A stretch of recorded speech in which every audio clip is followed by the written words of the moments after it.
Hello YouTube, welcome to a super warm Thursday edition of Driving Up Stocks, or as you can see today from my surroundings, parking up stocks. But we have been driving them up. So for those of you that are new to this channel, twice a week I give a Robinhood portfolio update, let you know how the stock market's doing in general, and let you know how our personal portfolio is doing. So getting right into the update because we are losing our light. I'm gonna go ahead and, even though it's scorching hot, I'm gonna go ahead and close the door because I got it sounds like the neighbors are gonna be pulling a tractor through here. Crazy. But thank you for joining us. If this is your first time, please again make sure you hit the like button, make sure you subscribe. And I know right there somebody's thinking they probably caught me. They're like, Cody said hit the like button. He never says that. You're right, I don't say that because we don't hit the like button on this channel. We climb the ropes, and this is great because I just watched a Macho Man video today, and we dive off of the top rope with that Macho Man Randy Savage flying elbow drop onto the like button. Pretty pleased with cream and sugar on top. So, a lot going on this week. This is going to be a very short video, so be prepared for a rare short video by me. A lot of news. I don't have a lot of activity in my portfolio, but there's a lot of news. Basically, Wednesday we closed trading at $131.12.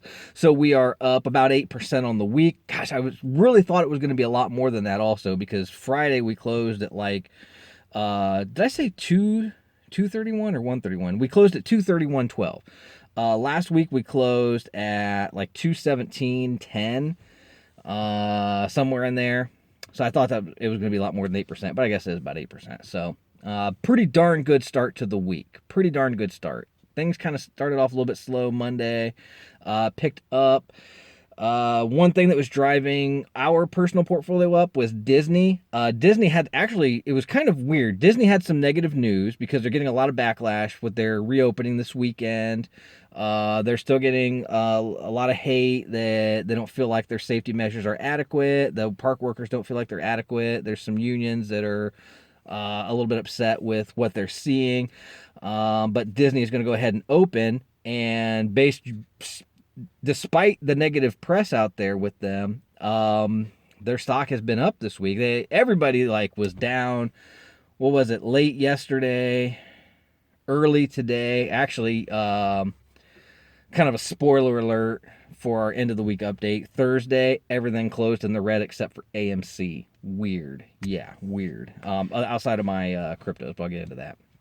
But yeah, Disney had some positive. Well, they had a positive effect. They pulled a Tesla. They did the opposite of what they should have done. Their stock should have dropped and it went up. So that really drove mine up. Uber, as we talked on the last update, they bought out Postmates. So now that will give them like the number 2 spot. Sounds like they're going to keep that Postmate name. Postmate name. I think I mentioned that the last video. So a lot of good press for them. They're up this week. I never got to do any reading on it, and it's like the smallest chunk of my portfolio. It's like less than 1/10%, which is AbbVie. It's like a pharmaceutical company. They've been up quite a bit this week, so I don't know what's going on there. I haven't got to look at that, but if you're into AbbVie or looking at, they dipped a little bit today, but I expect they're going to go back up. They've been like toying with that up just at or above or right below $100 a share. So we're up quite a bit on that one. The big news this week. Bitcoin. There was news that Bitcoin. Again, I don't know a lot about the cryptos. I don't try to sound like an expert. If you know more about this than I do, please feel free to share in the comments. I'd love the feedback, as I talk about that all the time on here, that I don't like crypto. It is not my strong suit. But I was doing some reading, and Bitcoin was actually supposed to take off this week. They've been like the low 9,000, like $9,300, $9,400 a coin. And apparently they were supposed to be struggling, and they haven't been.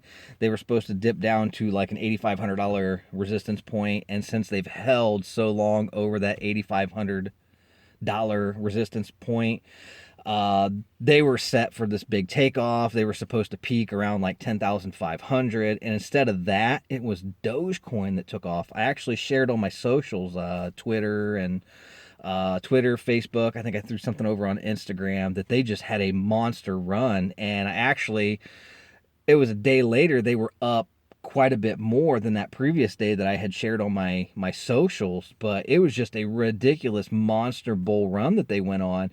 So I did a little bit of digging into it, and originally the one thing I read I thought was a joke.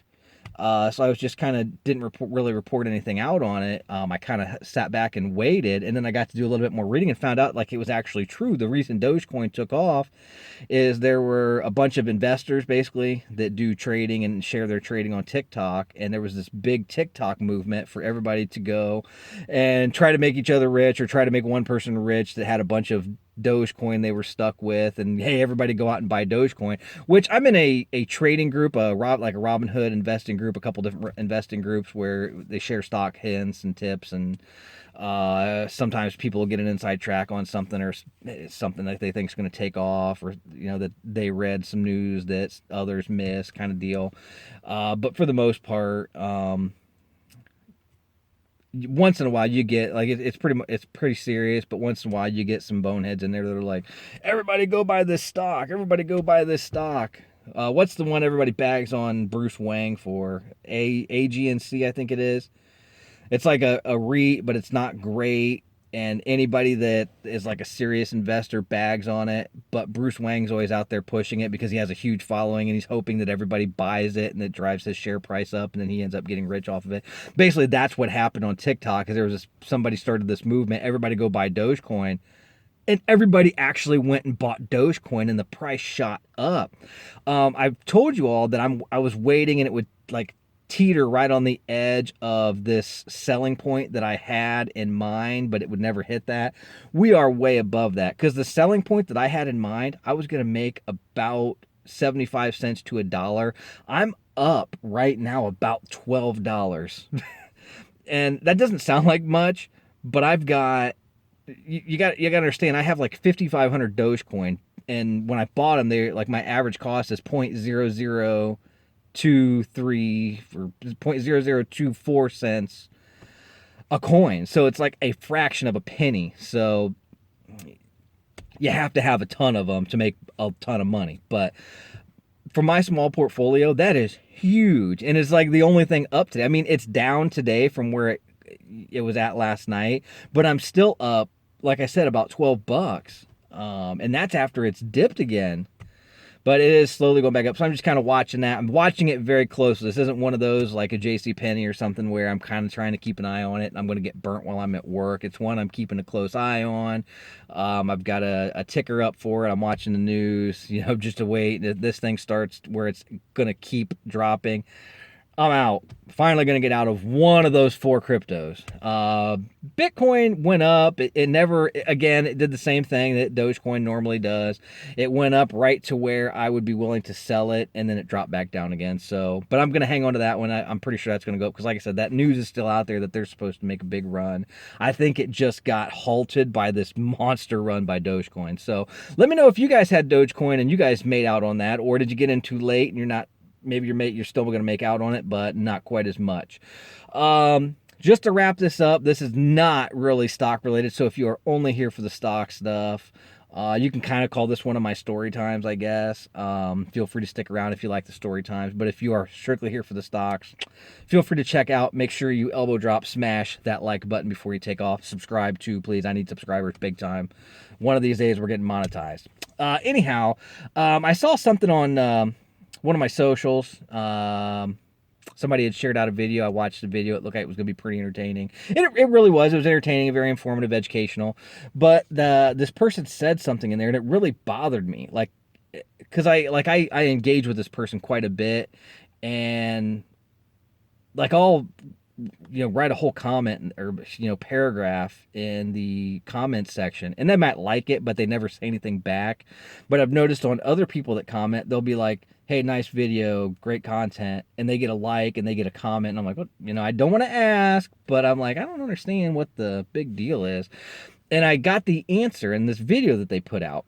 They basically said that they do not engage with anyone outside their niche market. That, like, we'll say, for example, they do just to make sure nobody can figure out who this is, like they do table building tutorials. So if, like me, I'm in the financial district, they don't want to ruin their engagement numbers. They want to make sure that they're getting all the hits from their niche market, that they're not engaging with these groups outside of the like DIY table sector. And that's why they don't comment on any of their socials, anybody that's not from that community, because they don't want to hurt their engagement numbers for that community. And you know what? That is bullcrap, because I'm going to tell you why. I've talked about it before. I have been embraced by all the wonderful people in the beauty and makeup community. Absolutely love all the ladies and gentlemen and fluid gender, non-binary, that are supportive of me and each other in the beauty community. If I stopped engaging with them, if I just cut them off and said, "Hey, I don't need anybody from the beauty community anymore," I would go from 325 subscribers down to about 150, and I would get about 2 comments on my videos, because most of the engagement on my videos is from the beauty community. They come over here, I support their videos, they support mine. They pick up financial tips, and if I want to do my eyebrows or something, I can get tips from them. I mean, we help each other. I apologize. I keep touching my face. I was getting a lot, like I said, I got a lot of noise from outside, and I closed the door, and it is absolutely scorching out here right now, even at like after 9. But yeah, just if you're getting engagement, that's how. If you ever want to get monetized, you want to make money, that's how you do it. If you want to build your channel, build your brand, build your name up, if you want to grow your Instagram, your Twitter, your Facebook, your TikTok, your YouTube channel, take those people that are supporting you, because the ones that are supporting you, especially consistently, are going to bring others in. The ones that are like a sub for sub type, that are just going to come over and they're going to like your video, their one video, and say great content, with like they didn't even watch the video.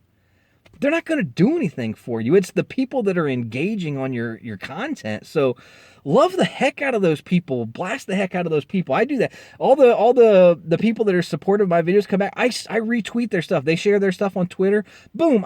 It doesn't matter what I'm doing, where I'm at. If I can't like throw a comment on there and personalize a little bit, I just retweet it straight out. If I can throw a comment on it, I want to throw a comment on it. But oh my gosh, I am never going to just be like, oh, I really want to grow my engagement. I really want to grow my channel and my brand, but I'm only going to accept these 5 people. No, you can't do that. So don't sell yourself short like that. Don't be rude like that. You have people that care for your content.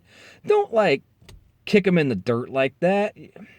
Take the ones that are going to bring people to you.